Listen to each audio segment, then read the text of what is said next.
Hello guys, इस video में हम दो क्वेश्चन करने वाले हैं, question number 5 and 6। Question number 5 है गोर्बाचेव ने सोवियत संघ में किस प्रकार के सुधार किए। ये क्वेश्चन नंबर 5 हो गया।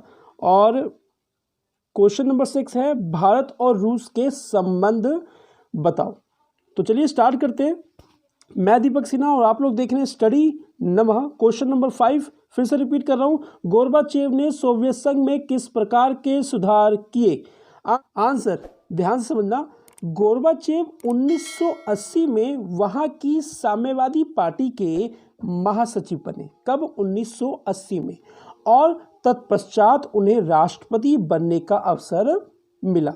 वहां की अर्थव्यवस्था और राजनीतिक व्यवस्था की कमजोरियों को देखते हुए उन्होंने दो नीतियां अपनाई। यानी कि गोर्बाचेव ने जब देखा कि बहुत ही कमज़ोर स्थिति से सोवियत संघ गुजर रहा है तो उन्होंने वहाँ पर दो प्रकार की नीतियों को अपनाया। तो पहली नीति थी ग्लासनोस्त। इस पॉइंट को प्लीज़ अच्छे से रख लेना क्योंकि ये 2 मार्क्स के अंदर सेपरेट सीबीएसई क्वेश्चन पूछ सकता है। तो पॉइंट नंबर 1 ग्लासनोस्त एक्सप्लेन करेंगे। इसका अर्थ है खुलापन, अर्थात नागरिकों को अपने विचारों को प्रकट करने की खुली स्वतंत्रता देना। स्टॉप। लास्ट क्वेश्चन में मैंने आप लोगों को बताया था ना कि सोवियत संघ के अंदर नागरिकों को अपना विरोध प्रकट करने के लिए कोई भी अधिकार नहीं थे। वो चुटकुले और कार्टून के माध्यम से अपना रोष प्रकट या अपना विरोध प्रकट करते थे। मगर इस ग्लासनोस्त की नीति से नागरिकों को एक खुलापन मिला। आगे बढ़ते। नागरिक सार्वजनिक सूचनाओं का प्रेस, समाचार पत्रों आदि पर अपने विचार खुलकर प्रकट कर सके। इस नीति का मुख्य उद्देश्य जनता को दल बनाने की छूट देना। यानी कि गोर्बाचेव ने ग्लासनोस्त के अंदर जनता को खुलकर अधिकार देने शुरू कर दिए। तो ये था हमारा पॉइंट नंबर 1 जो था ग्लासनोस्त। प्लीज़ इस पॉइंट को अच्छे से याद कर लेना। 2 मार्क्स में फिर से रिपीट कर रहा हूँ, 2 मार्क्स के अंदर सेपरेटली इस पॉइंट को पूछा जाता है। और सेकंड पॉइंट जो गोर्बाचेव ने किया, पेरेस्ट्रोइका। इसका अर्थ है पूर्ण रचना या पूर्ण गठन, अर्थात सोवियत संघ की अर्थव्यवस्था को फिर से गठित किया जाए और उद्योग धंधों में सुधार किए जाए तथा अर्थव्यवस्था का निजीकरण किया जाए। स्टॉप। यहाँ पर तक बात को ध्यान से समझना। यानी कि सोवियत संघ की जो अर्थव्यवस्था की उसकी पूर्ण रचना की जाए। आप लोगों को मालूम था कि सोवियत संघ के अंदर सुई से लेकर हवाई जहाज तक का सारा का निर्माण किनके हाथों में होता था? सरकार के हाथों में होता था। लेकिन गोर्बाचेव ने अपनी नीति के अंदर ये अब करना स्टार्ट कर दिया कि अब उद्योग धंधों को प्राइवेट सेक्टर के हाथों में भी दिया जाए। आगे बढ़ते। सुधारों के प्रति विद्रोह आरंभ हो गया। स्टॉप। जब गोर्बाचेव ने इस प्रकार की नीतियों को लागू करना स्टार्ट किया तो गोर्बाचेव के विरुद्ध आंदोलन होने शुरू हो गए। आगे बढ़ते। 1991 में गोर्बाचेव के खिलाफ विद्रोह हुआ और बोरिस येल्सिन ने तख्ता पलट दिया और आगे चलकर सोवियत संघ 15 भागों में बट गया। हम कह सकते हैं कि गोर्बाचेव के इस्तीफे के बाद सोवियत संघ का विघटन हो गया, क्योंकि गोर्बाचेव ने जिस प्रकार की नीतियों को लागू किया था वो सोवियत संघ के अंदर सार्थक रूप नहीं ले पाई। हालांकि गोर्बाचेव ने जो नीतियां लागू करी थी वो सोवियत संघ के लिए बहुत ही अच्छी नीतियां थी, परंतु जनता की अधिक से अधिक इच्छाओं को गोर्बाचेव पूरा नहीं कर सके और सोवियत संघ का विघटन हो गया। तो ये था गोर्बाचेव का क्वेश्चन। प्लीज़ इस ग्लासनोस्त को और पेरेस्ट्रोइका को अलग अलग सेपरेटली सीबीएसई पूछ लेता है 2 मार्क्स के अंदर। तो इसको प्लीज़ अच्छे से याद कर लेना, चाहे रट्टा मार लेना, जैसे मर्जी करके, ये 2 मार्क्स में जरूर पूछा जाता है।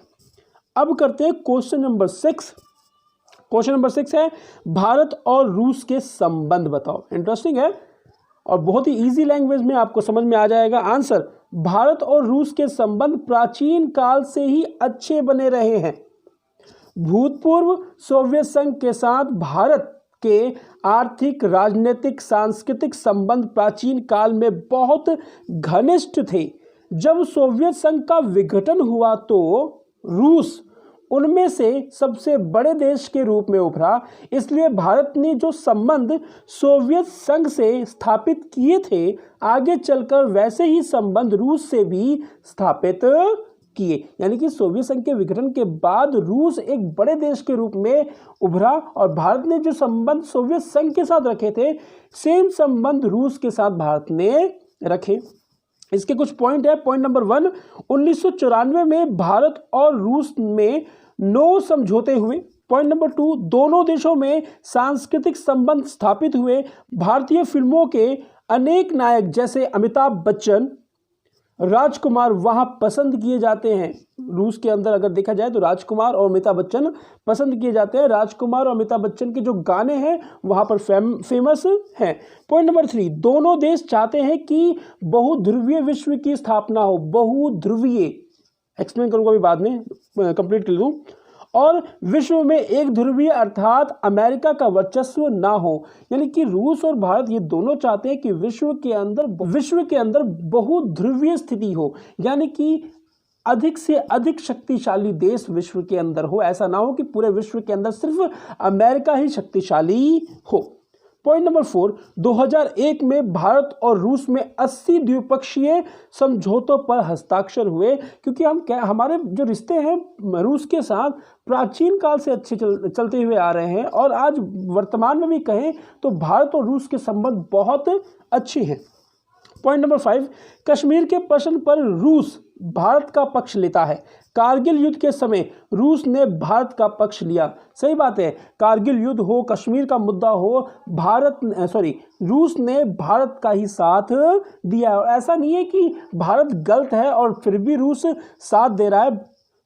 रूस ये देखता है कि भारत अपनी जगह बिल्कुल सही है, इसलिए रूस जोरदार तरीके से भारत का समर्थन करता है। एंड लास्ट पॉइंट, रूस भारत को हथियार देता है। भारत रूस के लिए हथियारों का दूसरा सबसे बड़ा खरीदार देश है। बहुत ही इजी पॉइंट्स थे। आशा करता हूँ आप लोगों को बात पूरी समझ में आ गई होगी। हमने 2 क्वेश्चन करे हैं, question number 5 and question number 6। तो प्लीज़ स्टूडेंट्स, मेरे अगर नोट्स की लैंग्वेज आप सभी को अच्छी लग रही है तो अपने यार दोस्तों में प्लीज़ इसे शेयर करो। तो मिलते हैं नेक्स्ट वीडियो में। अपना और अपने परिवार का ध्यान रखें। जय हिंद, जय भारत।